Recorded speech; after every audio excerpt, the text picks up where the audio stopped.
Bem-vindos ao Chá com Freud. Hoje a gente mergulha numa questão assim bem espinhosa.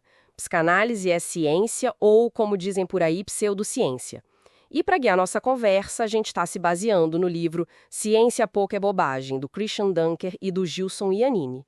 Essa briga não é nova, né? Mas ela voltou com força total ultimamente.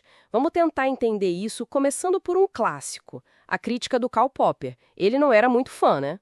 Não mesmo. O Popper, lá nos anos 20 e 30, ele propôs a tal da falseabilidade. A ideia era, para ser ciência, uma teoria tinha que poder ser provada errada, né? Ele ficou super impactado com a teoria da relatividade do Einstein, que foi confirmada, aliás, aqui no Brasil, né? Em Sobral, no Ceará, em 1919, com o eclipse. Aí ele olhou para o marxismo, para a psicanálise e perguntou: e aí, vocês topam o mesmo teste?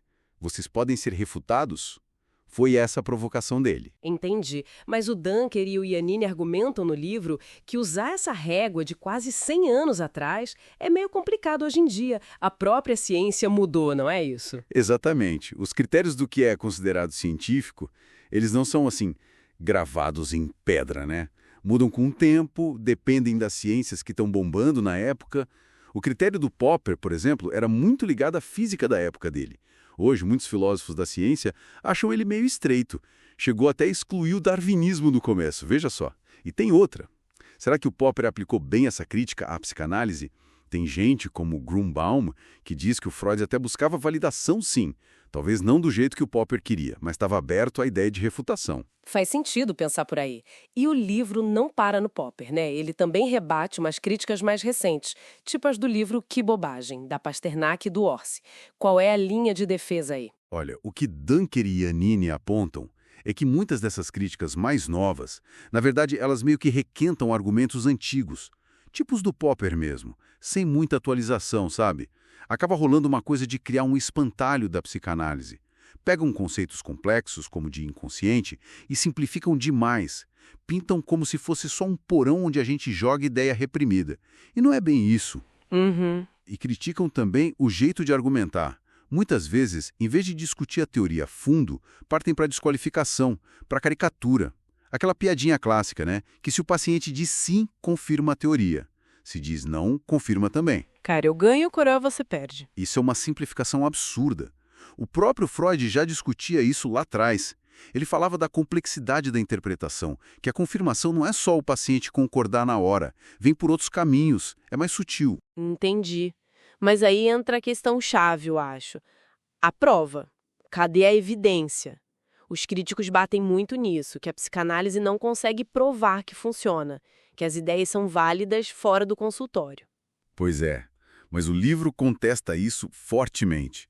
Eles lembram um debate super importante entre o Adolf Grunbaum, que cobrava essas provas fora da clínica, né, extraclínicas, e o Howard Chevrin. O Chevrin foi lá e fez experimentos. Ele usou métodos objetivos, tipo medidas psicofisiológicas, testes cognitivos, para tentar validar hipóteses psicanalíticas. Ah, interessante. Tipo o quê, por exemplo? Por exemplo, a ideia de que existe um conflito inconsciente na raiz de uma fobia. Ele buscou marcadores disso no corpo, na cognição, e parece que ele conseguiu mostrar para o Grunbaum que era possível sim essa validação experimental. Nossa, isso muda um pouco a figura. Muda. E tem mais.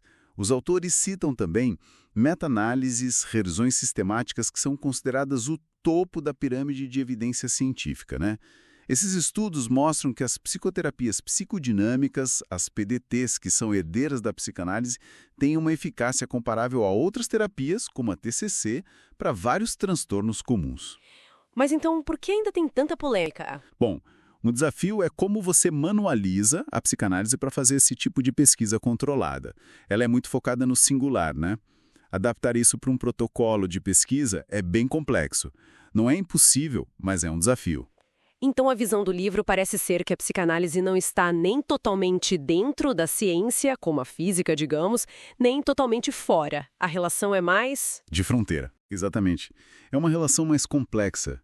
Eles usam até uma ideia do Lacan, que via a psicanálise não como uma ciência natural, mas mais ligada à linguagem, à lógica. Lacan usava um termo curioso, estimo. algo que é íntimo e externo ao mesmo tempo. Talvez a psicanálise ocupe esse lugar em relação à ciência. Ela lida justamente com aquilo que a ciência moderna, para poder ser objetiva, teve que meio que deixar de lado: o sujeito, a singularidade, a experiência única de cada um. Lida com o que um filósofo chamado Ian Hacking chama de tipos interativos. São categorias tipo diagnósticos psiquiátricos que, quando você classifica alguém, você muda a pessoa. Ah, diferente de classificar um elétron, por exemplo. Isso. Um elétron é um tipo indiferente. Ele não muda porque a gente estuda ele. Já um diagnóstico, uma categoria psicológica, interage com a pessoa, muda a forma como ela se vê, como ela age. A psicanálise trabalha muito nesse terreno. Fica bem claro, então, que simplesmente colar o rótulo de bobagem ou pseudociência na psicanálise é simplificar demais, né? É ignorar toda essa complexidade epistemológica. Sem dúvida. O debate é muito mais rico. Envolve pensar o que a gente define como ciência hoje. Que tipo de evidência a gente aceita? Só do laboratório ou a clínica também vale? Como funciona a causalidade no psiquismo, que às vezes é meio retroativa, né?